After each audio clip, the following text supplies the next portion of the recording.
Hey parents, if you've ever felt like teaching your child to read English is like trying to solve some giant, confusing puzzle, I promise you, you are not alone. It can feel like a huge challenge, but we're about to uncover a really simple shift in thinking that can make all the difference. Let's dive in. So let's just start with a question that gets right to the heart of the problem. Why do words like cat, kitten, and duck all share that same hard "k" sound, but they all spell it in completely different ways? I mean, this is exactly the kind of thing that can trip up a new reader, right? And the answer to that little puzzle, and so many others, it really comes down to this one number, 44. You see, while the English alphabet only has 26 letters, our language is actually built on 44 unique sounds. This mismatch, right here, between the number of letters and the number of sounds, is the #1 reason English can be so tricky to learn. Okay, so this brings us to the way most of us learn to read, right? By singing the alphabet song, learning the letters in order. But what if I told you that teaching ABC can actually make things more confusing for a child when they're just starting out? Here's exactly what I mean. We teach our kids this is the letter A. But then in the very next breath, we ask them to understand that it makes the ah sound in ant, the A sound in acorn, and the R sound in car. That's 3 totally different sounds for just one letter. You can see how a child's brain would just go, wait, what? And then you've got the flip side of that problem. We have one single sound, that k sound we talked about, but look at all the different ways we can spell it, with a C in cat, a K in kitten, and even a CK in duck. The old alphabet method it doesn't prepare a kid for this at all.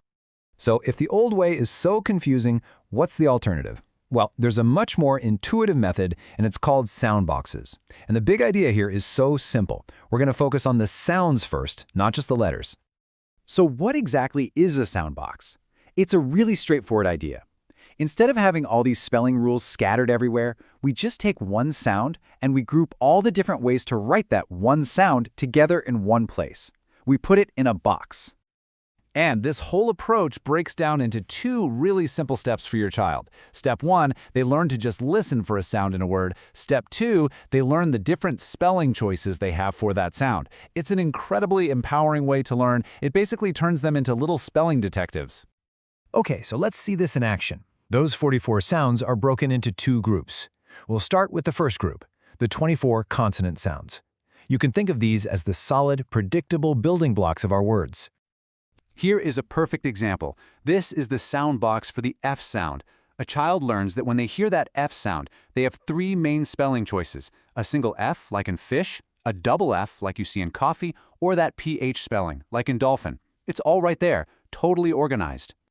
Let's look at another one, because the just sound can be a really tricky one, but with the sound box, it's suddenly manageable. The child learns the choices. There's J as in jam, G as in giant, Dutch as in bridge, and G as in cage. You see, it creates a clear mental map for them to follow.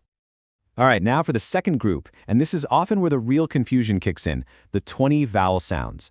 If consonants are the building blocks, you can kind of think of vowels as the melody of the English language. And here we have the infamous long A sound. Just look at all these different spelling choices for that one sound. Acorn, gate, rain, play, ate.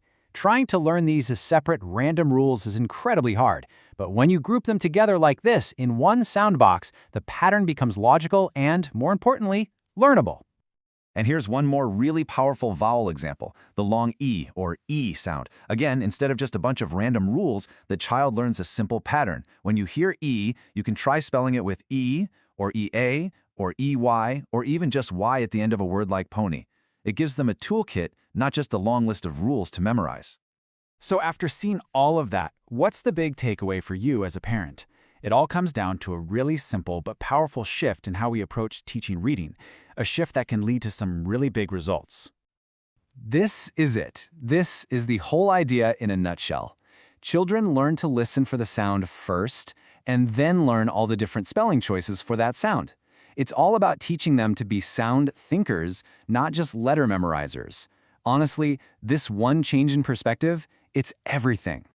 And get this, there's a fantastic bonus benefit, because this method has kids focusing so much on isolating sounds and how to physically make them with their mouths, it has this wonderful side effect of strengthening their speech and their pronunciation right from the start. So we'll leave you with this final thought to consider. By focusing on sounds instead of just letters, by giving your child a logical toolkit instead of a long list of confusing rules, how could this simple shift change your child's entire journey with reading?